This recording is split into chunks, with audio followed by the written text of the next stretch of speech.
2026 சட்டசபை தேர்தல் நெருங்கி வரும் நிலையில் அரசியல் கட்சிகள் மும்முரமாக செயல்பட்டு வருகின்றன.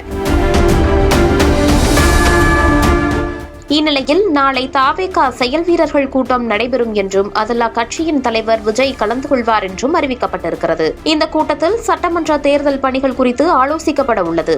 மேலும் இந்த நிகழ்ச்சியில் QR குறியீட்டுடன் கூடிய அனுமதி சீட்டு வழங்கப்பட்டுள்ள மாநில, மாவட்ட அளவிலான கழக செயல் வீரர்கள் மட்டுமே கலந்து கொள்வார்கள் எனவும் தெரிவிக்கப்பட்டுள்ளது. இப்படியிருக்க விஜய் என்ன பேசுவார், என்னென்ன முக்கிய முடிவுகள் எடுக்கப்படவிருக்கிறது என்ற எதிர்பார்ப்பு எழுந்திருக்கிறது. இதுகுறித்து பத்திரிகையாளர் ரகுவிடம் பேசினோம். அவர் குறிப்பிட்டதாவது: வணக்கம். செயலே பெருசா இல்லை, ஆனா இப்ப செயல் வீரர்கள் கூட்டத்தை கூட்டியிருக்காங்க. ஏன்னா அவர் சைலண்ட் மூடுக்கு போயிட்டாரு. எலெக்ஷனுக்கு கிட்டத்தட்ட 3 மாசம் தான் இருக்கு, அதுக்கு கம்மியான நாட்கள் தான் இருக்கு. அவர் என்ன செயல் திட்டம் வச்சிருக்காரு இப்போ மக்களை போய் பார்க்கறதுக்கு? சரி, பத்திரிகையாளர்களை பார்க்க வேணாம், மக்களை பார்த்து நான் என்ன செய்ய போறேன், திமுகவாகட்டும்னா நான் ஆட்சிக்கு வந்தா இது செய்வேன், அட்லீஸ்ட் அதையாவது ஒரு தெளிவா அறிவிக்கணும்.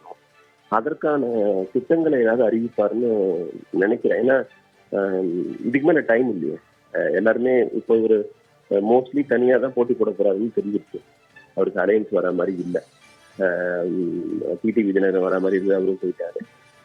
இவர் சீனியர் ராமதாஸ் கூட டிஎம்கே பக்கம் போறான்னு சொல்றாங்க, டிஎம்டிக்கும் திமுக பக்கம் போறான்னு சொல்றாங்க. ஸோ இப்போ அதுக்கு அந்த பாதை கிளியர் ஆயிடுச்சு. தனியா தான் போட்டி போடணும் அப்படிங்கிறது கிளியர் ஆயிடுச்சு. என்னை பொறுத்த வரைக்கும் அது ஒரு பிளெஸிங் இன் டிஸ்கஸ்ன்னு சொல்லுவாங்க. நான் ஆரம்பத்துல என்ன சொல்லுன்னா, அவருடைய செல்வாக்கு என்ன அப்படின்னு தெரிஞ்சுக்கிறதுக்கு தனியா போட்டி போடுறதா நல்லது. அது 2029, 31 அவருக்கு கூட்டணி போறதுக்கு அது ஒரு ஸ்ட்ராங் ஃபவுண்டேஷனை கொடுக்கணும். பட் அவர் என்ன செய்ய போறாரு, அவருடைய திட்டங்கள் என்ன அப்படிங்கறத அறிவிச்சு ஆகணும். அதுக்கு காலம் கடந்துகிட்டே இருக்கு. திமுக டிஎஸ்எஸ்சின்னு சொன்னது மட்டும் போதாது. இவர் நல்ல சக்தினா என்ன செய்வாரு, நாட்டுக்கு என்ன நல்லது செய்வாரு, அதை சொல்லணும். ஆட்சியில் பங்கு, அதிகாரத்தில் பங்கு அப்படின்னு அறிவிச்சு கிட்டத்தட்ட ஓராண்டுகள் எல்லாமே ஆகிடுச்சு. அதே நேரத்துல மறுபுறம் காங்கிரஸ் தாவேகா கூட பேச்சுவார்த்தையில இருக்காங்க, ஓபிஎஸ் தாவேகா கூட பேச்சுவார்த்தையில இருக்காங்க, கூட்டணி எல்லாம் சீக்கிரம் முடிவாகும் அப்படின்லாம் ஒரு பேச்சு இருந்த போது இன்னுமே அந்த முடிவு எட்டப்படாத சூழ்நிலை எதனால் இருக்கு அப்படின்னு எடுத்துக்கலாம். இவங்க அவங்களோட ஸ்ட்ரென்த் என்னன்னு தெரியல. 30%, 35% அவங்க சொல்லிக்கிறாங்களே தவிர ரியலிஸ்டிக்கா அவங்களோட ஸ்ட்ரென்த் என்னங்கிறது யாருக்குமே தெரியாது. அதனால எல்லாருக்குமே ஒரு தயக்கம் இருக்கு. காங்கிரஸ்க்கு இன்னும் அதிக தொகுதிகள் கிடைக்கும் அப்படிங்கிற ஒரு ஆசை. அதுக்கப்புறம் ஒரு கேம்பிள் தான் அது. இவருக்கு ஒரு பெரிய ஆதரவு இருக்குதோ, எம்ஜிஆருக்கு 77 இவருக்கு இருக்குதோ அப்படின்னு ஒரு எண்ணம் உங்களுக்கு இருக்கலாம். பட் என்னை பொறுத்த வரைக்கும் அவங்க வரத்துக்கான வாய்ப்பு ரொம்ப ரொம்ப குறைவு. ஏன்னா 2019, 24 காங்கிரஸுக்கு திமுக கை கொடுத்ததுனாலையும் அது ஒரு எஸ்டாப்ளிஷ்டு கூட்டணிங்கிறதுனால அதை விட்டுட்டு இந்த பக்கம் வருவாங்கன்னு தோணல. காடெல்லாம் தாவேகாவோட போகணும்னு விரும்பினா கூட அவங்களுடைய மேலிடம் அந்த கூட்டணியை முடிக்கிறதுக்கான வாய்ப்பு இல்லை. இப்ப நீங்க ஓபிஎஸ்லாம் இப்ப தனியால் ஆயிட்டாரு. அவர் கூட்டணின்னு சொல்ல முடியாது, அவர் ஒரு கட்சியில சேர்ந்தாரு அப்படின்னு சொல்ல முடியும். அவரோட இருந்தவங்க எல்லாருமே போயிட்டாங்க, வேற வேற கட்சிகளுக்கு போயிட்டாங்க. ஸோ அப்படி இருக்கும்போது அவரு ஆட்சியில பங்கு சொன்னது ஸ்ட்ராட்டஜிக்கா ரொம்ப ஏர்லியா சொல்லிட்டாரோ அப்படின்னு தோணுது. இந்த எலெக்ஷன் சமயத்துல சொன்னா கொஞ்சம் இம்பாக்ட் இருந்திருக்கலாம். பட் அவர் என்ன எதிர்பார்க்கல, விசிக கம்யூனிஸ்ட் கட்சி தான் ஆக்சுவலா அவங்க ஆட்சியில பங்கு எதிர்பார்க்க மாட்டாங்க, கொடுத்தா கூட வேணாம்னு தான் சொல்லுவாங்க.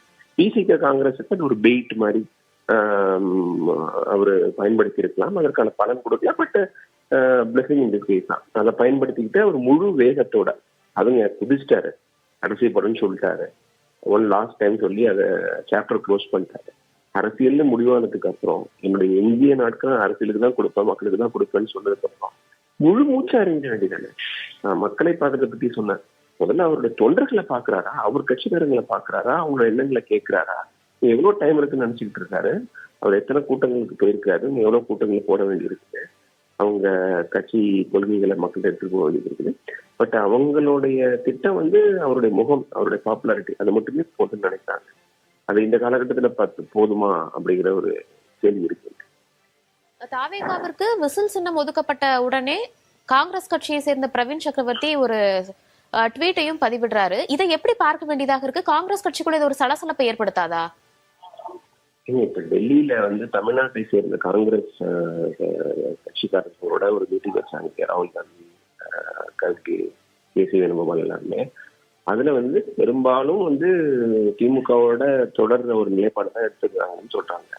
பிரவீன் சக்கரவர்த்திக்கு அத்தாரிட்டி எல்லாம் கிடையாதுங்க. அவர் சொல்லலாம். அவருக்கு வந்து திமுகவோட ஒரு ஓவாமை இருக்குது, அவருக்கு எம்பி சீட்டு கொடுக்கல, இந்த மாதிரி பிரச்சனைகளால அவர் திரும்ப திரும்ப பேசிக்க. இப்ப கூட வந்து ஒரு பெரிய பேட்டி வேற கொடுத்துருக்காரு. ஸோ இதை வச்சு கூட்டணி மாறும் அல்லது வந்து விஜய் பக்கம் போவாங்கன்னு சொல்ல முடியாது. அவங்க அவங்க கட்சியை பொறுத்த வரைக்கும் மேலிடம் தான் முடிவு சொல்லிடும். ஈவன் செல்வ பிறந்தைக்கும் அத்தாரிட்டி கிடையாது, இந்த பக்கம் போகலாம் அந்த பக்கம் போகலான்னு சொல்லலாமே தவிர முடிவெடுக்க வேண்டியது அவங்க தான். ஸோ அப்படி இருக்கிற சூழ்நிலையில எனக்கு இப்போ ஒரு விஜய்க்கு வந்து யாருமே வருவாங்கன்னு எனக்கு தோணுது. அவருக்கு வந்து கூட்டணி அமைக்கிறதுக்கான வாய்ப்பு இல்லைன்னு தான் எனக்கு தோணுது. தமிழக முதல்வர் ஸ்டாலினும் காங்கிரஸுக்கு சில தொகுதிகளை அதிகமா கொடுத்து அவங்களை சமாதானப்படுத்தக்கூடும். ஏற்கனவே கொடுத்த 25 விட ஒரு 30 கொடுக்கலாம், அவங்க வேண்டிய தொகுதியை கொடுக்கலாம். அப்புறம் மேபி இந்த ராஜ்யசபா எலெக்ஷனுக்கு அது ஒரு சீட்டை அவங்களுக்கு கொடுக்கலாம். இந்த மாதிரி அவங்கள சமாதானப்படுத்துறதுக்கான வாய்ப்பு இருக்கு. இந்த ராஜ்யசபா தேர்தல் வந்து ராஜ்யசபா வேக்கன்சி வந்து 2026 தேர்தலுக்கு முன்னாடியே வருது இல்லையா, பார்த்தீங்களா? அது ஒரு பெரிய அட்வான்டேஜ் சில கட்சிகளுக்கு. இவன் 2 சீட் இருந்தா கூட அதையும் வந்து இப்போ ஒரு பார்கெனிங் சிப்பா ஏடிஎம்கேவும் பயன்படுத்தும், டிஎம்கேவும் பயன்படுத்தும். காங்கிரஸ் சமாதானப்படுத்தும். காங்கிரஸ் மேலிடம் நம்மளுக்கு ஒரு ராஜ்யசபா சீட்டு கிடைச்சதுன்னா ஆட்சியில பங்காவது ஒன்னாவது விட்டுருங்க அப்படின்னு சொல்ல கூட சான்ஸ் இருக்கு. கூட்டணி இன்னும் தாவேக்காவுக்கு அமையாத சூழல் அப்படின்னு ஒரு புறம் இருக்கும்போது, மறுபக்கம் ஜனநாயகன் ரிலீஸ்ல இருக்கக்கூடிய பிரச்சனையாக இருக்கட்டும், சிபிஐ வழக்கு, கரூர் கூட்ட நெரிசல் தொடர்பான சிபிஐ வழக்கு அப்படின்னு விஜய் சந்திக்கக்கூடிய அந்த ஒரு சிக்கல்கள் அப்படிங்கிறதும் தொடர்ந்து இருக்கு. இதன் காரணமாக விஜய் பாஜகவை விமர்சிக்கிறது அப்படிங்கிறது கொஞ்சம் குறையும் எதிர்பார்க்கலாமா? அவர் விமர்சிக்கல, வெளிப்படையா அவங்க பேரை சொல்லி விமர்சிக்கணும். இப்ப இங்க நாடு முழுவதும் கிறிஸ்துவர்களுக்கும் இஸ்லாமியர்களுக்கும் எதிராக நடைபெற தாக்குதலை பத்தி அவர் பேசணுமா வேண்டாமாங்க? அதனுடைய விளைவு தமிழ்நாட்டுல எலெக்ஷன்ல இருக்காதுங்கிறதுனால அதை பத்தி பேசாம இருக்கக்கூடாது. அவர் பேசவே இல்லை. அப்புறம் மன்ரீகா பத்தி பேசல. அவங்க களத்துல இல்லைன்னு சொல்லுவாங்க. அவங்கதான் களத்துல பம்பரமா சுத்திக்கிட்டு இருக்காங்க. என்டிஏ அலையன்ஸா ஃபார்ம் பண்றது அவங்க, டிடிவியை கூப்பிட்டு வர்றது அவங்க, அன்புமணி ராமதாஸோட சமாதானம் பேசி கொண்டு வந்தது அவங்க, எல்லாமே அவங்க பண்ணிட்டு இருக்கிற போது அவங்க களத்துல இல்ல, பிஜேபி ஒண்ணுமே இல்லை, அவங்க எதுக்க மாட்டோம், நீங்க சொல்றவங்களை நாங்க எதுக்க மாட்டோம்னு சொல்றதுதான் சரியான அரசியல் நிலைப்பாடு கிடையாது. அவருக்கு வந்து திமுக எதிர்ப்பு மட்டுமே போதும் நினைக்கக்கூடாது. பிஜேபி எதிர்க்காம தமிழ்நாட்டுல யாருமே, இந்தியாவிலே யாரும் அரசியல் செய்ய முடியாது. இவருக்கு ஜெகன்மோகன் ரெட்டிக்கு தெரியும், நவீன் பட்நாயக் தெரியும், அவங்க எல்லாம் ஃப்ரெண்ட்லியா இருந்தாங்க. கடைசியில பிஜேபி அவங்க காலி பண்ணிடுச்சு.